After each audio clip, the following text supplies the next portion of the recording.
It was a regular Tuesday at the clinic, the kind where the coffee machine becomes your best friend and the clock seems to be stuck. I'm a psychologist here, dealing with folks who carry more baggage than a loaded freight train. It's tough, but rewarding. That's when Patrick walked in, lugging his dad along, who looked like he'd seen better days. "Hey, I need some help here. It's like a maze, and my dad needs to see the doctor pronto," Patrick said, his voice laced with worry but trying to keep it cool. "Sure thing," I replied, putting down my third cup of coffee. "Follow me." As we walked, Patrick kept thanking me like I was doing him a huge favor. "Appreciate this. Dad's been off his game, and I'm just trying to keep the ship from sinking, you know," he said. "You're doing good. It's not easy, but hey, you're not alone," I reassured him. We got to the doctor's office, and I assured him they were in good hands. "Thanks. I'll call you Samuel," I said. "Thanks, Samuel. I owe you one. Let me buy you coffee sometime," Patrick offered, scratching the back of his neck, looking a bit awkward. "Sure, but I warn you, I'm a tough critic when it comes to coffee," I laughed. "Challenge accepted," he grinned. Just like that, we hit it off. We started hanging out, first coffee, then movies, and the occasional dinner. It was easy with him. Like I didn't have to try hard to be someone I'm not. Patrick was all about keeping things real. No airs about him. He worked in his family's laundry business. Nothing glamorous. But he was proud of what they built. One thing led to another, and our casual meetings turned into something more. Patrick was a breath of fresh air. His straightforwardness, the way he'd call it as he saw it. No sugarcoating. It was refreshing, especially in my line of work where everything's about reading between the lines. "Samuel, you know I've been thinking," Patrick said one evening as we were closing down another burger joint. "We're good together, like really good," I smirked, sipping on the last of my milkshake. "Took you long enough to notice," he laughed, that easy, carefree sound. "So what do you say? You want to make this a regular thing?" "Patrick, I thought you'd never ask. Yes, let's see where this train wreck goes," I teased, bumping his shoulder with mine. A year into dating Patrick, things got pretty serious pretty fast. We were like two peas in a pod, dreaming big and laughing through it all. One chilly evening, wrapped up in layers, we were at our favorite spot in the city, a little bench overlooking the river. That's when Patrick, in his no-nonsense way, popped the question. "So Samuel, I've been thinking," he started, his breath forming little clouds in the cold air. "How about we make this official? You, me, a couple of kids running around?" I couldn't help but laugh. "Kids, huh? You sure you can handle that with you?" "I'd handle a zoo," he shot back with a grin. I took a moment, looking out at the water, the future suddenly feeling so near and close. "Yes, Patrick, let's dive into that zoo together." The decision to marry Patrick was the easy part. Living it out now was going to be a challenge. We decided on a small, cozy wedding and started talking about our future, dreaming of a big family. Patrick was on board, his dreams as big as mine. We settled in a rented apartment, squirreling away whatever we could for a down payment on a house. But not everything was smooth sailing. The real storm brewed with Patrick's parents, especially his mom, Mrs. Brandon. The Brandons ran a laundry and dry cleaning business a stone's throw from their place. It was their pride and joy, a family affair through and through. After the wedding, Mrs. Brandon, with her usual flair for the dramatic, made an offer. "Why don't you two move in with us? Save some money, help out with the business," she suggested one evening, her tone suggesting it was more of an order than a suggestion. Patrick and I exchanged looks. We had already discussed this and knew where we stood. "Thanks, Mrs. P, but we're good in our place. Plus, my job is on the other side of town." I tried to let her down easy, but Mrs. Brandon wasn't having it. "Nonsense. Samuel can quit her job. We need her here in the family business. It's high time she started contributing," she pushed, her eyes locking onto mine like a hawk. I took a deep breath, keeping my cool. "I respect what you built with the laundry, really I do, but I'm a psychologist. I help people too, in a different way. I can't just give that up." It was like talking to a brick wall. Mrs. Brandon's disapproval was palpable, her remarks getting sharper by the day. She couldn't understand why I wouldn't want to fold clothes for a living when I could be helping people sort through their mental and emotional laundry instead. Patrick tried to mediate, but there was a clear tension every time the topic came up. Life's got a funny way of throwing curveballs, and just when Patrick and I thought we had things kind of sorted, his dad's health took a nosedive and then he passed away. It hit Patrick like a ton of bricks. He was tight with his dad and Mrs. Brandon. Well, she was a wreck, clinging to Patrick for every little thing. That's when the real test began. Patrick came to me one evening looking more serious than I'd seen him in a while. "Samuel, babe, we got to talk. It's about my mom." I knew that tone. "What's up? Is your mom okay?" He took a deep breath, running his hands through his hair, a sure sign he was stressed. "Not really. She's not doing great and she's not handling it well. I'm worried about leaving her alone." I sat down, bracing myself for what I knew was coming. "You're thinking we should move in with her, aren't you?" Patrick nodded, looking guilty. "I know it's a lot to ask, Samuel. It's just, I don't see another way." The idea of living with Mrs. Brandon, with her constant digs and that my way or the highway attitude, had me breaking out in hives, but I saw the desperation in Patrick's eyes. And damn it, I love the guy. "Look, Patrick, I'm not going to lie. The thought of living with your mom gives me nightmares, but I get it. Family's family. We'll figure it out." Moving in was rough. Mrs. Brandon had an opinion on everything, from how I dressed to how I cooked. It was like walking on eggshells covered in landmines. One evening, after a particularly long day at the clinic, followed by an even longer commute, I came home to find Mrs. Brandon in full critique mode. "That's not how you fold the towels, Samuel. And dinner." "Well, I suppose it'll have to do," she remarked. I clenched my teeth, counting to 10 in my head. "Mrs. Brandon, I'm doing my best here. Maybe you could show me how you'd like things done," I suggested. "Well, if I have to do everything myself, what's the point of you being here?" she huffed. Patrick walked in just then, catching the tail end of the conversation. "Mom, come on. Samuel is helping out a lot. Let's give it a rest, huh?" Mrs. Brandon shot me a look that could curdle milk but backed off. That night, Patrick and I had a long talk. "Samuel, I know this is tough. I see it and I'm sorry, but we're in this together, okay? We'll make it work," he promised, exhausted but together. "But Patrick, something's gotta give. I can't keep doing this dance with your mom. It's like she's got it out for me," I confessed. He squeezed my hand. "We'll figure it out, babe. We always do." 6 months in, and I'd had my fill of getting an earful from Patrick and his mom every day like clockwork. Their gripes and digs were my daily bread. I couldn't do anything right according to them. So I figured maybe if I wasn't around as much, they'd find someone else to nag.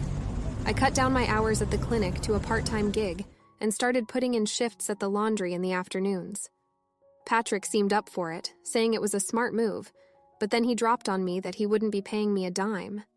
"Let's not muck about with the taxes and all that," he says. "You'll just use the family account when you need to." Sounded a bit off, but I let it slide. I was more into smoothing things over than counting pennies. That was the plan. Clinic in the morning, drowning in suds by afternoon. Patrick reckoned it was a win-win. I wasn't so sure, but I was willing to give it a shot, hoping it might ease the constant bickering at home.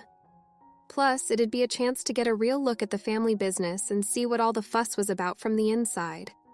I threw myself into that laundry business, heart and soul. Before I knew it, I was spotting gaps and thinking up ways to pull in more folks. It wasn't just about washing and drying. It was about giving people a reason to choose us over the next place.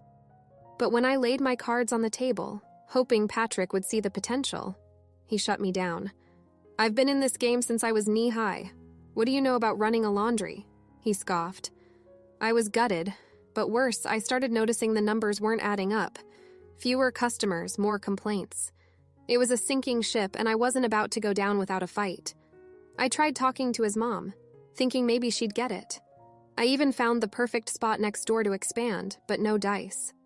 Patrick was her golden boy and could do no wrong. It was like talking to a brick wall. But I wasn't done yet. I gathered up all the evidence I could, graphs showing our dipping income, screenshots of scathing reviews online, you name it. "Look at this," I said, shoving the papers in his face. "We're bleeding money and people are talking, none of it good. If we don't shake things up, we're headed straight for the gutter." He barely glanced at the papers before tossing them aside. "You're clueless," he snapped. "This is my turf. Do you think a few bad reviews and a dip in cash flow mean we're tanking? You'll know the first thing about running a laundry." His words hit like a slap. I'd laid it all out, clear as day, but he was too stubborn to see it. It wasn't just about the laundry anymore. It was about respect, about listening to each other. And right then, I realized maybe we weren't on the same page after all. Maybe we weren't even in the same book. I watched helplessly as our numbers continued to slide. Every attempt at conversation was met with, "Samuel, just focus on the work. Leave the thinking to me." Hey, pause for a moment. Would you care to support us? Like this video and subscribe for more. Now let's dive back into the story. The final straw came during one of our discussions where Mrs. Brandon accused me of trying to torpedo the business with my wild ideas. "Just trying to help," I protested, but it fell on deaf ears. Patrick stood by, a silent witness to his mother's tirade. It was clear where his loyalties lay, and apparently they weren't with me or the sinking ship that was our laundry business. After months of juggling clinic hours and the laundry, with my spirit bent but not broken under the weight of constant sniping from Patrick and his mom, I hit my limit. It wasn't one big thing that did it, but 1,000 little cuts, each one stinging more than the last. Every day felt like navigating a minefield, but I kept my head down, thinking maybe, just maybe, things would get better. That was until my birthday rolled around. A day that should have been about a little joy, a little break from the endless grind. I left a note for Patrick in the morning, thinking he'd at least remember the date. "Out for the morning, back soon." Simple, right? I treated myself to a new dress, something I hadn't done in ages, then hit the salon hair, nails, makeup, the works. It was my day, after all, or so I thought. The moment I stepped back into the house, I could feel the storm brewing. Patrick and his mom, Mrs. Brandon, were there, faces like thunderclouds waiting for me. "Where the hell have you been?" Patrick barked the second I walked in. "The laundry's been a mess without you, and there's no breakfast." I blinked, taken aback. "It's my birthday," I thought. His mother cut in, her voice sharp as a knife. "Your birthday? Do you think that's some excuse to slack off? We needed you here. You're just lazy and clueless, not even fit to be a housekeeper." I felt my heart sink. Not even a happy birthday, nothing. I turned to Patrick, searching his face for some support, some sign he'd stand up for me. "Patrick, you too? You think I'm just lazy?" He wouldn't meet my eye. "Mom's right, Samuel. We can't have you running off whenever you feel like it. There's work to be done." That was the straw that broke the camel's back. All the patience, all the effort I'd put into making this work, it just crumbled. "You know what? I can't do this anymore. I want a divorce," I said, the words tasting bitter in my mouth. Mrs. Brandon clapped her hands, a gleeful, cruel sound. "Finally, we're getting rid of her." Then, as if she hadn't already twisted the knife enough, she added, "You'll be paying for your stay here for the past 3 years, of course." I laughed. It was that or cry. "I think it's you who owes me for all the unpaid work, the holidays, the sick days. Let's see how that adds up, shall we?" Her face dropped. The room went silent, the air thick with tension. Patrick looked between us, clearly at a loss. The conversation spiraled from there. Accusations flew past grievances aired.